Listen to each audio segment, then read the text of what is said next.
Hello and welcome back to Oversky Deck Doctor. This week we're taking a look at Red Combat.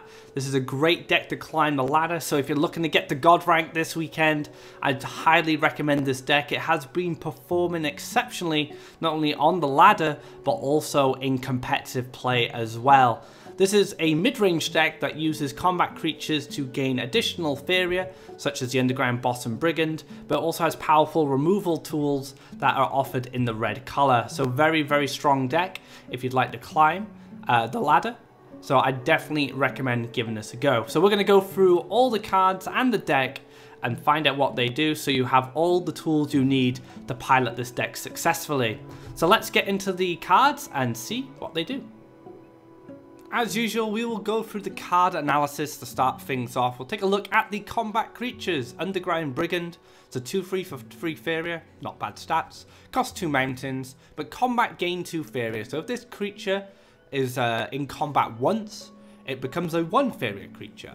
If this creature collects a Faeria and does combat once, it becomes a 0 cost creature. So basically you can count how much value you gain from the underground cards based on how much Faeria they collect and how many times they initiate combat. So Underground Boss can essentially become a free creature in the right circumstances. It's not uncommon that this creature will cost you nothing. Now Grimguard is in the list as a way to help against Rush. Now Red Combat does pretty well against Rush decks, especially Yellow Rush, but having that extra little bit of taunt can be very helpful. And Grimguard also has the combat synergy with the Gift of Steel, so not a bad choice there. And it does a bit of damage as well, so it can help you towards your win condition. Underground Boss is much like Underground Brigand, but a lot stronger thanks to its 5 life. As a 5 Faeria 3/5, it's a very decent stat line at that cost anyway, but once you give it Gift of Steel, it becomes a 6/8. Very, very difficult to deal with. Every time it does combat, it gains Faeria. With 8 life, it's probably going to be in combat a lot, which means you get multiple triggers with its combat ability, meaning that you're going to gain a tremendous amount of Faeria and basically out economy your opponent. Your opponent's not going to be able to keep up with your Faeria generation, and this gives you flexibility to use the power wheel to draw more cards, to find more removal, to find more answers. So the underground cards are incredibly strong. And one thing to take into consideration with the combat ability, it does trigger off both structures and your opponent's orb, so keep that in mind when attacking with these creatures. You can gain value from their ability if you basically attack anything. Our next set of cards are other powerful red creatures and a neutral. Silent Horsemaster is incredibly powerful. This allows you to rush your creatures down a straight line for free spaces, so they can move an additional 3 spaces and take out any creatures that are bothering you. And what's so powerful about this, especially in the early game, red doesn't demand a lot of mountains. You basically can cover all your bases on 2 to 3 mountains, which means you can develop a lot of neutral lands, which allows you to create these paths for Horsemaster, allowing your creatures to run down and catch your opponent off guard. So Horsemaster, crucial to moving around the board for Red Combat. Very, very powerful. Now Axe Grinder is another very powerful creature. It is a turn 1 collector. Much like Horsemaster, you can use Horsemaster as a turn 1 collector as well. There's 1 mountain, so you can get that down turn 1. It can start collecting Faeria for you. If it's summoned on your opponent's well, it becomes a 5/4. Very powerful stats for a free Faeria creature, and can act as kind of a way to leverage in between the wells. A 5/4 for free Faeria is incredible value, but also can act as a win condition. If you can summon this near your opponent's orb on a well spot, you got 5 damage going to their orb, and that is something they have to deal with because red has access to a lot of damage from hand. Now Ground Shaker, one of the best 6 costs in the game, and has been for such a long time. It's a 5/6 for 6 Faeria, which is an incredible stat line, and it also does 1 damage to all enemies when it comes into play. And you can combo this off with other removals such as Firestorm, Cypher's Wrath, and Flame Burst. So Ground Shaker extends the reach of your removal, but also does that little bit of damage to the orb as well, which can be highly relevant. Up next we have some of Red's removal. This is mainly the single target stuff. Cypher's Wrath and Flame Burst are fantastic removal tools. You'll see these time and time again showing up in any kind of red build. Cypher's Wrath deals 2 damage. If a creature dies, you can deal 2 damage to the owner. So that's 2 damage directly to the orb. Flame Burst can be used on orbs, structures, and creatures, so it has a lot of utility. It can be a finisher, it can remove a threat, or it can just destroy a structure like the very popular Crystal Flower.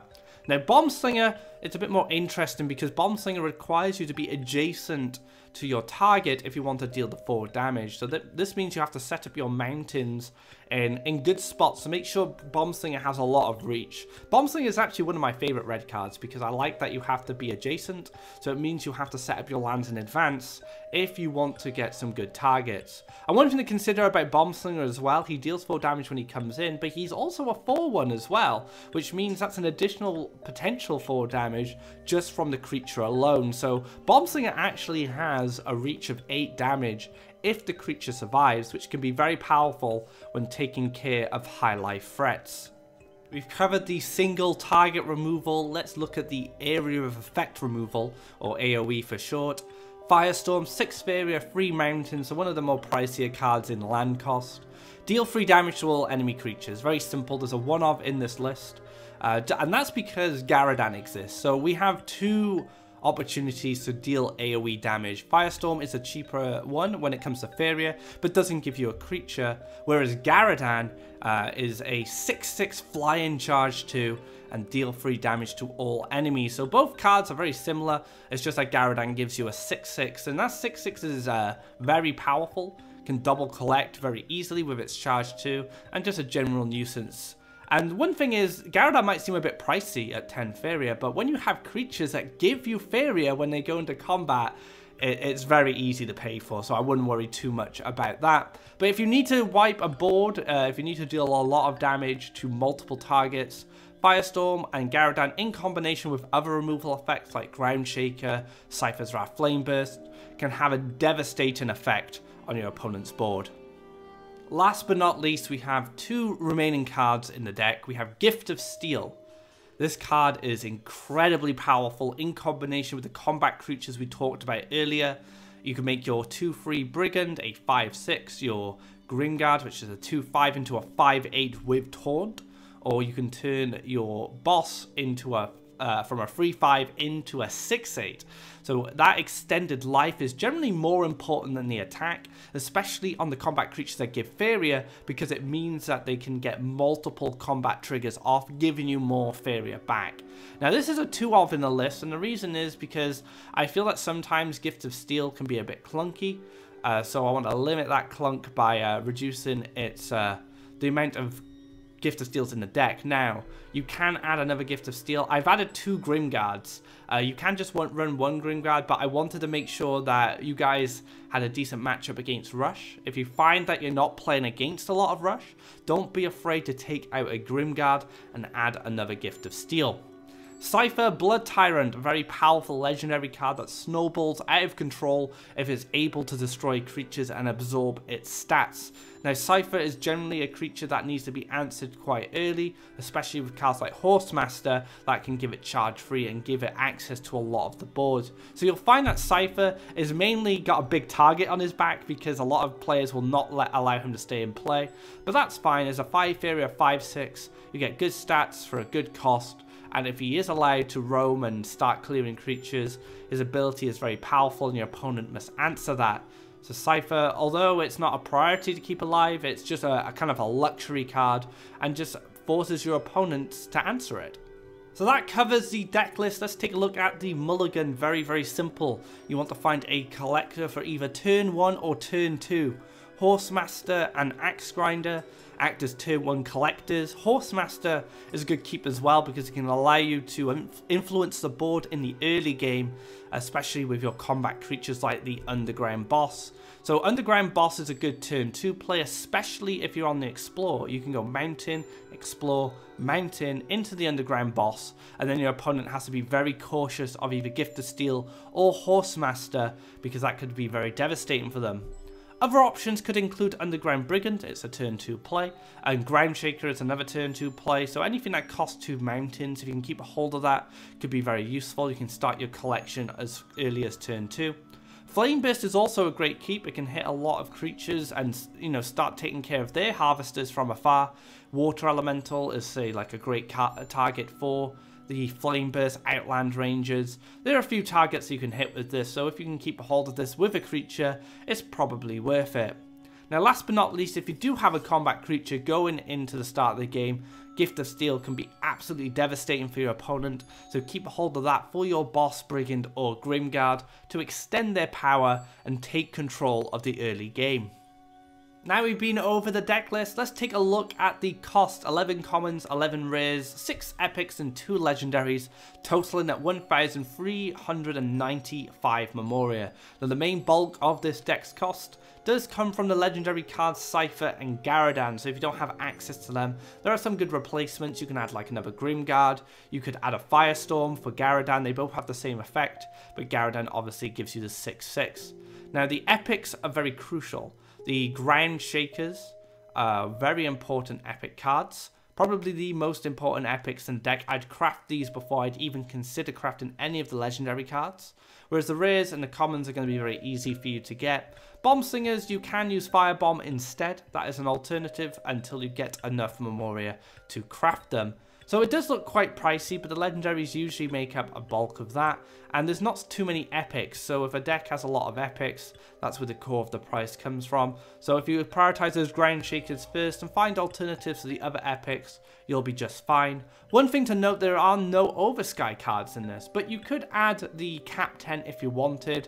I think it's a little slow for red combat, but if you say don't have Cypher, Cap 10 could be a great alternative, and you can search for those Gift of Steels to make sure they're more consistent. Let's take a look at the strengths and weaknesses. Lots of removal options. You have single target removal, you have board based removal. Red has access to some of the best removal in the game, so you're going to have lots of options when dealing with your opponent's creatures, be it from afar with stuff like Flame Burst or up close with stuff like Bomb Slinger. Doesn't require a lot of special lands. This is very important for a card like Horsemaster because it allows you to develop neutral lands and move your creatures around the board, but also allows you to play it aggressively with your lands. Once you've got your 2 mountains, you may not need any more until you either pick up Cypher or the Firestorm, so you can push neutral lands behind your enemy lines and set up very powerful mountains near your opponent's orb to apply pressure. The underground cards give a huge economy advantage. Now I've talked about this already during the card selection, but Underground Boss and Underground Brigand provide you so much more Faeria if they get into combat, and because of Gift of Steel, this allows you to push their life totals really high, which makes it very difficult to deal with them in combat because your opponent's giving you Faeria.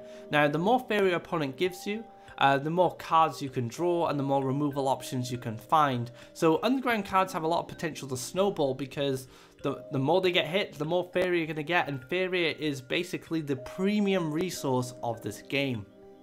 Now the deck can be weak to high life creatures, so Mono Green made a return during the last monthly cup to help tackle these red combat builds. The Faeria Golems and the Verdran Forces can be a bit of a pain, but you can win the matchup. I've seen Mono Green lose to red combat enough times to know that the matchup isn't completely in favor of Mono Green. I feel that Mono Green just has a slight edge. Like cards like Ruining can be very difficult for red to deal with, especially if it comes down early. And the Faeria Golems and other power-ups can be a bit of a nightmare. So high life creatures can be an issue, so Mono Green is a deck to keep an eye out for when you're laddering with this build.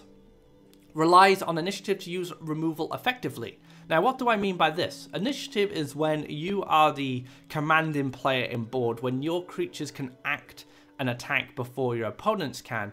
And if you are behind and you don't have a lot of Faeria, using removal to answer your opponent's threats is usually not that effective because they'll usually replace the creature on their following turn that you removed. So initiative is always a very big part of using removal in Faeria.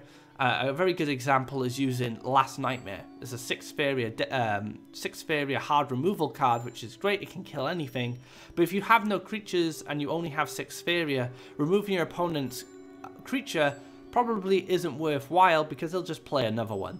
So to use removal effectively, you want to have initiative, you want to be ahead, and when you do get ahead, using removal will help you win the match very easily because you'll have creatures and you'll be able to take care of anything your opponent plays. So yeah, keep that in mind when using removal. You want to use it when you're ahead rather than behind. If you can summon a creature over playing removal, I definitely consider going for that option. For land placement, you want to either set up a turn 1 harvester from the side of your orb, or if you have the explore, you can go mountain, explore into mountain. So let's take a look at the first option. Mountain, on the side of your orb, play an axe grinder or a silent horsemaster.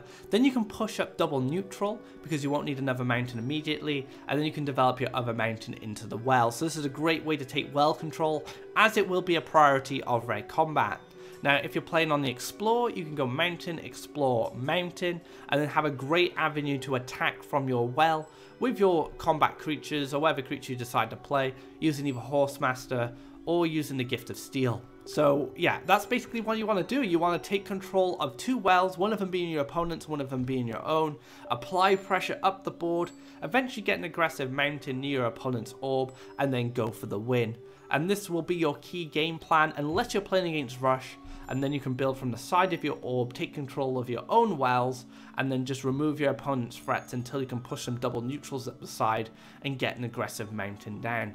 So very easy land placement for red combat. Take control of the wells, apply pressure to your opponent, push an aggressive mountain, and win the game. That wraps up this episode of Oversky Deck Doctor covering red combat. If you're looking to climb to God rank this weekend, I'd strongly recommend this build. If you'd like to see this deck in action, you can also check out the episode of Deck Pilot. Thank you very much for watching. If you liked this video, be sure to give it a thumbs up. If you haven't already, drop a subscribe to keep up to date of when our content goes live. So until next time guys, take care and enjoy red combat.